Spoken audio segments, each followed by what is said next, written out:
We're now aware that the Chinese are rolling out what they call their social credit scheme. Now, the social credit scheme is extraordinary in that they amass an astonishing amount of data on individual citizens. It's all collated by central agencies. They spend more on internal security, we understand, than they do on defence, which is really saying something, and asks you questions about who the CPP fears most, I suspect. And you're born with a certain number of credits, and the numbers go up or down according to whether you're a good citizen. They can monitor absolutely everything with hundreds of millions of closed circuit television sets, with low level but massive amounts of artificial intelligence. They can pull all of this together, and people unbelievably will sit around tables, I'm told now, saying, I've got 1,000 credits, how many have you got? Without realising how they've been captured. I suspect in the West we're more cynical and a little bit better informed. We're aware of those dangers, but as one observer put it to me, there's almost as much data floating around about citizens in the West, particularly with the big tech companies. It's just that it's not collated and used against people by a sort of centralised government-backed approach. That immediately raises the question, doesn't it, of how we protect people? Because, as you say, these tech companies over time build up an astonishing picture of where you've been, your browsing history, I suppose, your financial situation, your relationships, your business connections. Yeah. And knowledge is power, as they say. If it's misused, how do we get the legislative framework right and keep it right so that you don't get mission creep? Well, those are big questions. Maybe a couple of preliminary points on that. Number one, everyone who happens to hear this conversation or watch this conversation should understand that there's a portion of this where we're not going to roll it back. Going forward, you will be known. Yeah. It's simply a matter of by whom and for what purpose. And I find that disconcerting, as many others do. But as I was saying previously, we have made some trades without fully understanding the cost of those trades, but we're not going to be able to undo them. So that's one. Number two, the system that you described in China, the social credit system, which is part of a broader, I think, model of governance that China is trying to pioneer, where they combine the wealth generation, the economic stability and strength of their form of managed capitalism with the security and stability of totalitarianism, and where they understand technology to be the key enabling capability for both of those aims. And so when we think about the social credit score, the Chinese Communist Party believes that society can be optimized and that it can compel individual citizens to align their actions toward that ideal outcome. And they're not afraid to use the power of government to do that type of compulsory action. And so here's an example for some who may not fully understand what this looks like. Here's just a fictional example of what this might look like. An individual Chinese citizen could jaywalk, could illegally cross the street.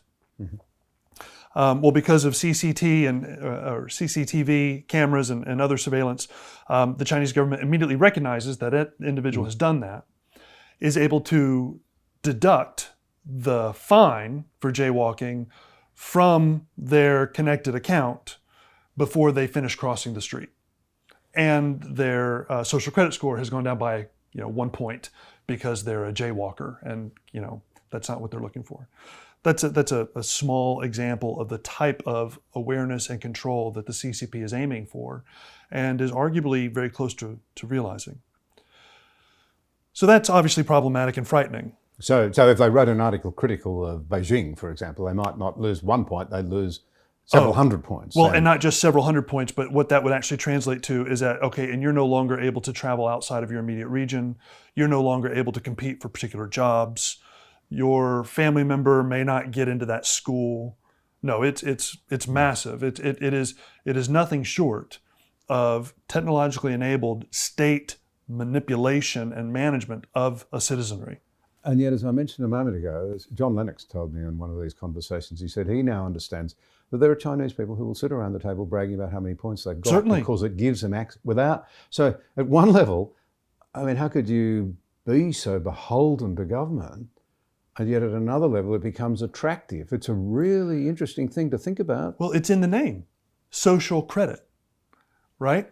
So it's not a surprise that this thing that enables upward mobility and freedom of movement and economic opportunity, that these credit points become what they're called. They're a means of measuring and comparing social capital between each other. So in the West, certainly in Washington D.C., it might be the title of your vocation.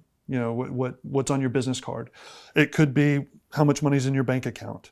Well, in China, they're arranging their society in such a way as to where the number of social credits is a meaningful way of determining your place in society, how high or low. But one of the points I wanted to make is, so in the context of China, this is a system that's being forcibly enabled by the government. This will be implemented.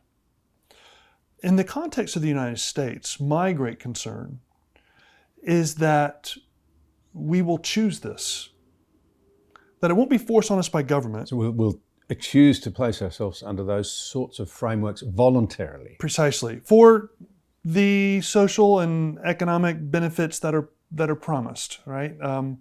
So it won't be the government who compels us to sign up for this or that application. We'll do it because we want to watch a particular funny video, and it's a way of engaging. So you take something like a TikTok or some other social media application. It enables the same thing, right? So the data collection of that application is consummate with anything that the Chinese government is able to do. But it's not going back to the Chinese government. In the case of TikTok, it is, but that's a separate conversation. But it's going back to an industry that increasingly collates all of this information and then crafts the world around us to meet what it understands us to want and to need. And it moves us, so in the case of media consumption, it moves us into these increasingly thick bubbles of media consumption that are self-reinforcing and where we tend not to hear alternative perspectives or critical perspectives of our own.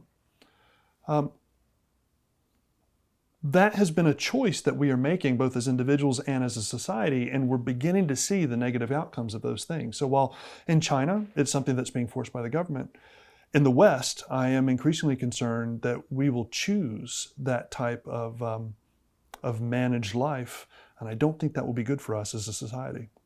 You've thought about these things a lot. It would strike at the heart of the very idea of the American model of the republic, would it not? Small government, let us get on with our lives. You've alluded to it already, where we voluntarily move away from our sort of foundational approaches in the West, and instead of, if you like, government being downstream, we increasingly place it upstream in our lives.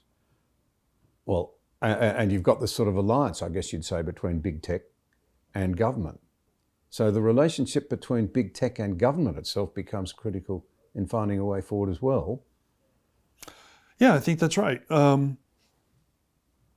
So I'm less inclined to view the relationship between tech and government as and I don't think you were describing it this way. I'm not worried about a conspiracy per se. No, neither am I. Right. But it is quite natural for centers of power to migrate toward each other and to leverage each other to amass greater power and influence, right? I mean, this is at the heart of the American kind of fundamental skepticism of government power. And we have always, in the United States, we have always been skeptical of kind of crony capitalism, of industry and government working cooperatively against individuals to amass power and influence. At the same time, one of the challenges that we face is that the capabilities that are going to be essential for modern governance, from everything to just the basic provision of basic services, all the way to national defense, I'm sure we'll talk about this further, those capabilities are increasingly being developed in the private sector for commercial applications. And the government has essentially been disrupted. Its ability to know what's going on in the nation, its ability to meet the needs of the citizenry has diminished greatly because government in our system is deliberately not agile. The U.S. constitutional system has made a deliberate choice to emphasize a steady form of government, not an agile form of government.